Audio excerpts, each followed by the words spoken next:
पहला, जिनके जीवन में किसी भी से द्वेष नहीं है, किसी भी से द्वेष नहीं, किसी भी से द्वेष नहीं। चराचर जगत में सेवकवाणी, हरिवंश नाम लीन जे अजात शत्रुते सदा, उनके हृदय में किसी के प्रति शत्रुता नहीं। पहला लक्षण है किसी से द्वेष नहीं। मानो आपसे नाराज हो गए तो द्वेष पूर्वक नहीं नाराज हुए, आपको सद आचरण बताने के लिए, सद में प्रतिष्ठित करने के लिए आप फिर थोड़ी देर बाद मिले, फिर आपको मुस्कुराते मिलेंगे। यह नहीं हो सकता कि उनके अंदर द्वेष हो जाए। वो एक ऐसे उबाल आई है आपके कल्याण के लिए, वो आपको डांटा, आपको सही मार्ग बताया, फिर जब आप मिले फिर वैसे मृदु स्वभाव से मिलेंगे। कोई उनके अंदर द्वेष नहीं होगा। और द्वेष जिसके अंदर होता है तो सालों चलता है, पूरे जीवन भर चल जाता है, देखते ही जल जाएगा वही आदमी है जिसने ऐसा। दूसरा, उनका सबके प्रति प्रेम भरा व्यवहार होता है। संतों का सबके, एक होता बनावटी प्रेम तुमसे कुछ लेने के लिए, और एक होता निरपेक्ष प्रेम जो भगवत दृष्टि में होता है, उसमें चिपकाव नहीं होता। ध्यान रखना, माया का चिपकाव नहीं होता, उसमें मीठे वचन चाटुकारिता नहीं होती जिसको आप समझते हो कि सांसारिक प्यार नहीं होता। उनमें निरपेक्षता होती है और भगवत भाव वाला प्यार होता है। तीसरा, उनके अंदर भेदभाव नहीं होता अपना पराये का। पर आप पीछे सुन चुके हैं, विशेष प्रियता, विशेष श्रद्धा, विशेष समर्पण वाले के प्रति दिखाई देगी। वस्तुतः उनके हृदय में समता है पर दिखाई देगा ऐसा। जो विशेष श्रद्धा और विशेष समर्पण, तो वहां विशेष पक्षपात दिखाई दे। जैसे भगवान समूहम सर्वभूतेषु, लेकिन भक्तों में पक्षपात करते दिखाई देते हैं, द्वेषियों का वध करते दिखाई देते हैं। है तो सम, लेकिन भक्ति ने उनको भगवान के हृदय में पक्षपात प्रकट कर दिया। ऐसे ही संत सम है, आपका समर्पण और आपका प्रेम पक्षपाती बना देगा उनको।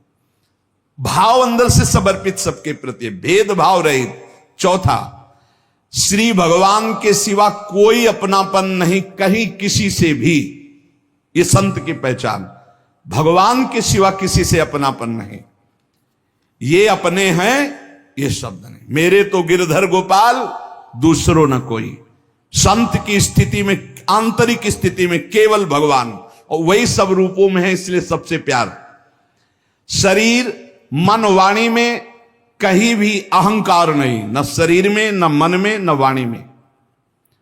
सुख दुख में जिनकी बुद्धि स्थिर रहती है वो संत हैं। अपना बुरा करने वाले के प्रति सामर्थ्य है दंड देने की, पर दंड ना देकर उसको क्षमा करना, ये संत का स्वभाव है।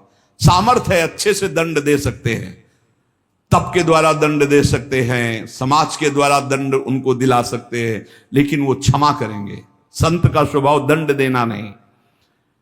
अनुकूल और प्रतिकूल वस्तु या परिस्थिति या व्यक्ति या स्थिति में बराबर संतुष्ट रहना। चाहे अनुकूल परिस्थिति हो, चाहे अनुकूल व्यक्ति हो, चाहे अनुकूल घटना हो या प्रतिकूल परिस्थिति हो, प्रतिकूल वस्तु हो, प्रतिकूल घटना हो, वो समान स्थिति हृदय की रहना। चित्त का निरंतर योग युक्त रहना। योग युक्त किसे कहते हैं? निरंतर भजन चलते रहना। तेसाम सतत युक्ता नाम भजताम प्रीतिपूर्वकम ददामि बुद्धि योगम तम। निरंतर भगवान के चिंतन में डूबे रहना संत का लक्षण।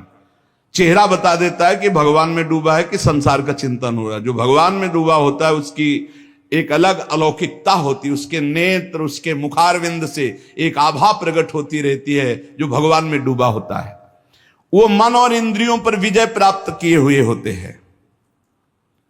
उनका एक ही निश्चय होता है, सत्य परमात्मा है, वही सर्वरूपों में है।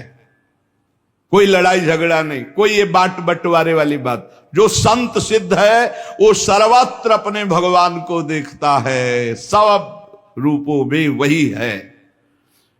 ये छोटी छोटी जो लड़ाई झगड़े, निंदा स्तुति, ये सब अज्ञान की धरा में है।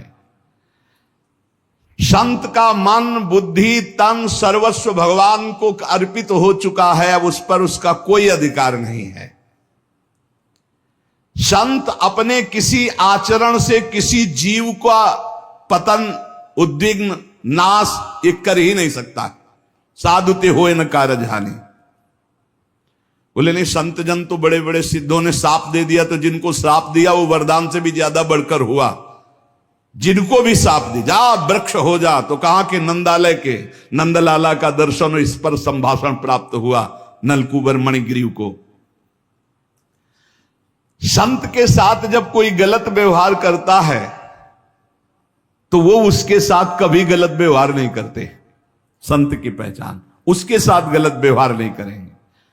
संत को जब सांसारिक वस्तुएं घेरती हैं तो उनमें वो समान भाव रखते, ना हर्षित होते न शोकित होते। आए तो हर्ष नहीं, गए तो शोक नहीं। महलों में रखो चाहे झोपड़ी में वास दो।